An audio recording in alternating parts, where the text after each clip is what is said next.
Olá, olá pessoal, o meu nome é Graça e sejam muito bem-vindos ao meu canal. É o Tyler que se torna doador de esperma e já com 3 filhos nas costas aos 45 minutos do segundo tempo. É a previsão da Netflix que não parece assim tão promissora em relação aos próximos episódios, especialmente os episódios dos casamentos. É o meu casal favorito que infelizmente se está a desentender. É o Stefan que nos decepciona com aquela traição a enviar aquelas mensagens picantes a outra pessoa, a outra mulher. Epá, eu sei que esses concorrentes estão a acabar comigo. Por isso, fiquem aí, inscrevam-se já para não se esquecerem, deixem já o vosso like no vídeo, que vamos à análise dos episódios 7, 8 e 9 do Casamento às Cegas 7, a 7ª temporada.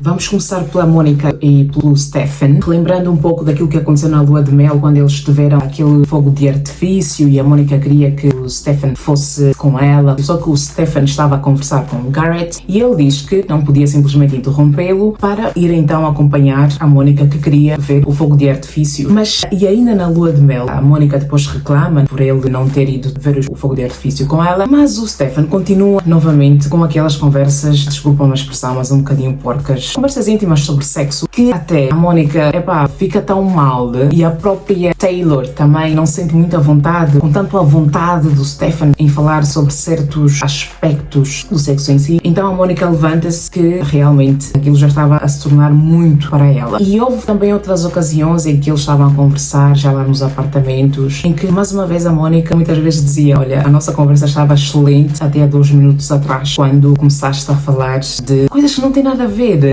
Enfim, eu não vou entrar aqui muito em pormenores porque eu acho que todos vocês viram aquilo que o Stefan estava a falar, mas sinceramente alguns dos assuntos que ele traz eu fico, mas do que ele está a falar? Tipo, de onde é que estás a vir? Para quê? Para quê este tipo de informação? E a Mônica várias vezes ela não sente muita vontade. Tudo bem que ela também, nos episódios anteriores, parecia que ela é que era amada à fita, mas nestes últimos episódios nós passamos a entender que afinal o Stefan não é assim tão inocente quanto nós pensávamos que ele era. Ele trai a Mônica com alguém a enviar mensagens, mais uma vez, porcas sobre sexo. Aliás, aquilo foi sexting, que é a prática do sexo via digital, via por mensagens. E, portanto, eu entendo que a Netflix muitas vezes não põe a história toda porque, obviamente, eles não têm tempo nenhum, porque são muitos casais. E então só aparece eles praticamente a discutirem, a Mônica a chorar. E, pelo que nós podemos ver, ele realmente trai a Mônica mesmo antes deles se casarem, usando palavreado muito baixo em relação às relações sexuais. E, portanto, a Mônica obviamente fica revoltada e ela termina com ele. Ela ainda tenta, ela diz: ai, não vou pedir o teu perdão, mas realmente foi muito mal da parte dele, e ela fica bastante magoada, não é para menos. Portanto, a Mônica nos episódios anteriores via-se que ela irritava-se com facilidade em relação a ele, praticamente ela queria mudá-lo, mas neste episódio, nesta parte em que ela descobre a traição do Stefan, nós ficamos a saber que afinal o Stefan não é assim tão santinho. E já vinha lá de trás, não é? Com as conversas dele sobre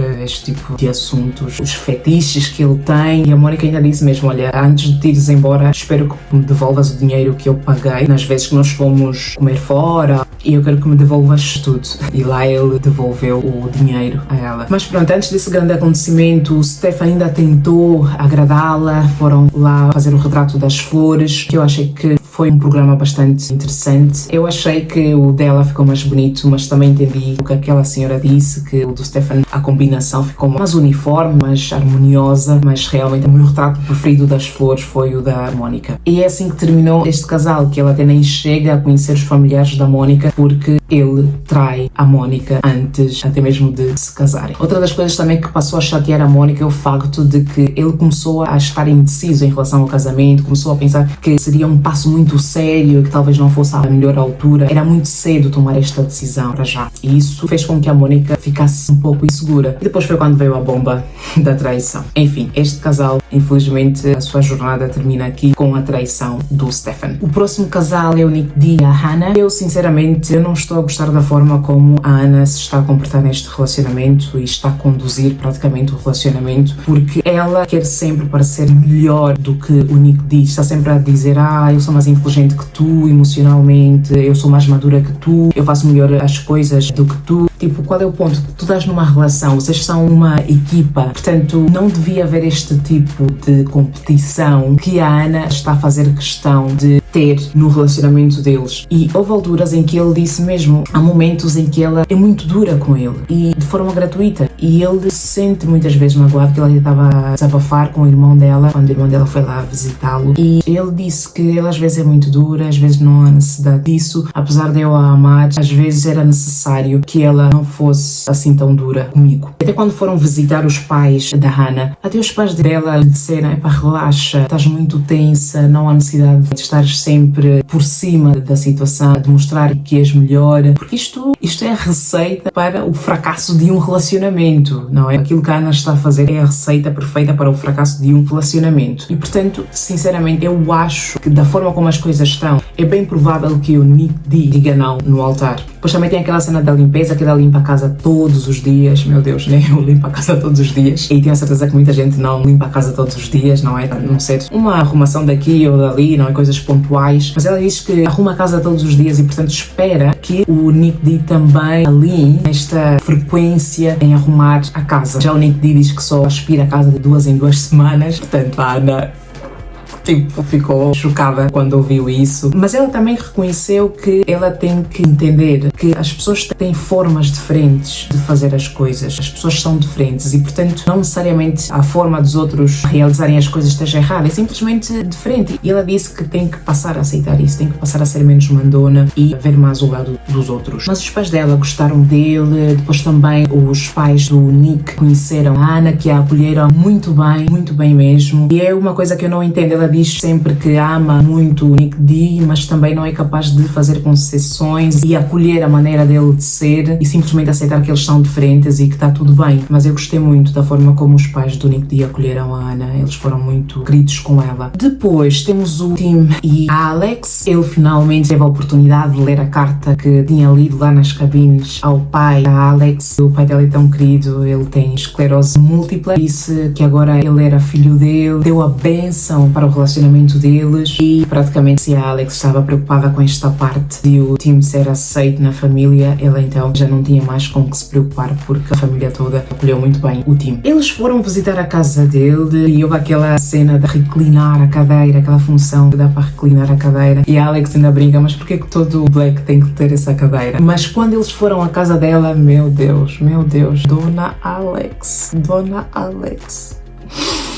Tudo bem que ele já é teu noivo, tudo bem que vocês se vão casar, mas pelo menos devias ter o mínimo de preocupação de deixar a tua casa minimamente arrumada. Eu sou do género da Alex, mas obviamente quando há estas situações, é claro que tem que dar uma boa impressão e deixar tudo mais ou menos organizado. Eu tenho muitas dificuldades em manter as coisas arrumadas, mas ela leva o time na casa dela e foi bom que o time não se importou muito com a desarrumação, brincou lá com o espelho, a dizer que o espelho é grande, é pena não se ver por causa de tanta confusão, mas realmente achei essa parte ela muito relaxada em relação a isso e não muito preocupada na impressão que ela poderia passar ao convidar o time a ir à casa dela nas condições em que a mesma estava. Já na previsão dos próximos capítulos parece que o Tim vai se chatear novamente com ela. Eu não sei se eles se vão casar, porque o Tim não é de tolerar determinadas coisas. Ele já demonstrou que se é para pôr limites, é para pôr limites, se é para terminar, porque ele não vai tolerar maus tratos por parte da Alex. Na previsão dos próximos capítulos, ele diz que ela foi dormir logo depois dos pais deles irem embora, e quando as câmaras todas desligaram, é uma coisa que também incomodou o Tim, por isso cá está, é mais uma coisa que certamente vai afetar o relacionamento deles. Depois temos o Tyler e a Ashley. Este casal estava a ir tão bem, eles até oravam juntos antes de ir dormir, já estavam a fazer planos sobre o futuro, até mesmo das comemorações festivas na época do Natal, eles estavam lá a acertar como poderiam fazer, e a questão deles também terem filhos, estava a correr tudo praticamente às mil maravilhas, quando o Sr. Tyler solta aquela bomba de que ele era um doador de esperma e que já tinha 3 filhos dessas doações.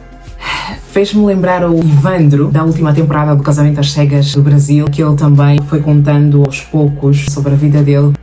É perfeitamente compreensível que a Ashley se tenha sentido traída, porque é algo que ele já devia ter dito lá lá no início, lá nas cabines. Não, é para que ela pudesse tomar uma decisão sabendo já desta informação. Agora, estão há poucas semanas do casamento e ele solta esta bomba aos 45 minutos do segundo tempo e é como ela disse, realmente acaba por quebrar um pouco a confiança. Faz-lhe perguntar o que é que estás mais a esconder? Será que eu te conheço mesmo? E foi realmente muito mal da parte dele. Ele disse que não ia desistir dela, que estava a pedir uma nova chance a ela. Vendo os próximos episódios parece que eles vão continuar, mas realmente foi uma, entre aspas, jogada muito mal feita, especialmente nesta altura do campeonato. Gostei quando eles foram lá ter com o pai dela tão querido, disse que dava a sua bênção e que se a minha filha está feliz, eu também fico feliz. Obviamente disse, se acontecer alguma coisa, eu estarei aqui para defender a minha filha, mas foi muito bom a forma como ele acolheu também o Tyler. Depois temos o Garrett e a Taylor. Quando o Garrett disse que ele era pescador,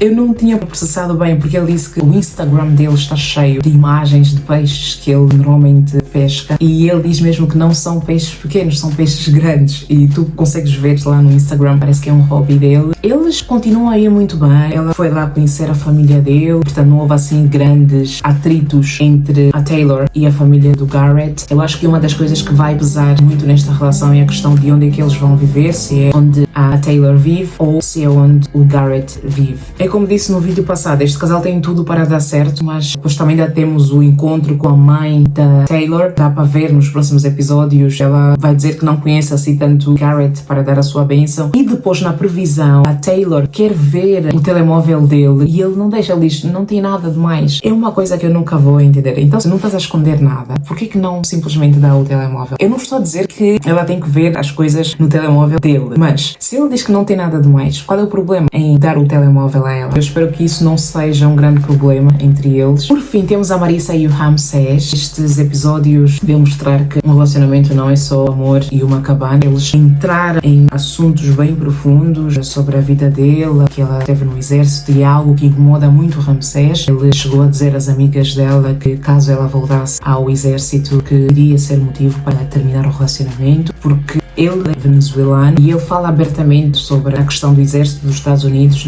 Segundo ele, porque eu sou neutra, não me envolvo na política, mas ele não tem muito à vontade em relação a Marissa fazer parte do exército porque ele pensa que o exército americano já desestabilizou muitos países e que, portanto, essa questão do exército é uma questão de moral, é uma questão de moralidade. Eu não acho que ele tenha julgado a Marissa, porque ele diz que todos nós temos o nosso passado, temos que aceitar. Ainda na lua de mel, ela queria que a festa deles fosse toda ela de preto, a decoração fosse tudo de preto. E eu sou da opinião do Ramsés. Marissa, come on, preto no casamento, uma coisa alegre, uma ocasião alegre, uma ocasião festiva, uma ocasião que vai celebrar a vossa união. Preto não é uma cor, na minha opinião, não é uma cor que combina muito com o casamento. O Ramsés não lhe apoiou muito nisto. Eles também estão a ter dificuldades em relação ao controle da natalidade, porque o Ramsés compreensivelmente não quer ter filho para já, porque ele acha que eles têm que se conhecer um pouco melhor. Eu também sou dessa opinião. E a Marissa diz que não pode tomar pílula. Já o Ramsés também não se sente muito à vontade a utilizar preservativo. Espero que isto não seja o motivo para eles terminarem, porque me partir o coração que eles são os meus favoritos. Quando o Ramsés foi conhecer a mãe dela, aquela mãe dela foi um bocadinho estranho, foi um bocadinho demasiado. Mas ela diz que apoia a filha e que não se importa que ela se case desde que ela faça um contrato pré-nupcial, porque ela não quer que o Ramsés se aproveite do dinheiro dela, dinheiro que ela ainda não tem, mas que poderá vir a ter. Só que a Marisa diz, mãe, não me chateies com isso, porque sinceramente isto não é importante. E o Ramsés diz mesmo que não está interessada no dinheiro dela e que, apesar de não ter concluído os estudos devido à morte do pai dele, senti muito essa parte. Ele consegue se virar muito bem, obviamente consegue ajudar a família dele e, portanto, não vai precisar do dinheiro da Marisa. A irmã da Marisa até que gosta dele, até diz que eles são parecidos. E são um bocadinho parecidos. Eu acho que eles ficam muito bem, acho que eles combinam muito bem como casal. E vocês, o que é que acharam destes últimos episódios? Contem-me nos comentários. Não se esqueçam de se inscrever, deixar o vosso gosto no vídeo. Eu vou ficando por aqui e vemo-nos no próximo vídeo. Tchau, tchau.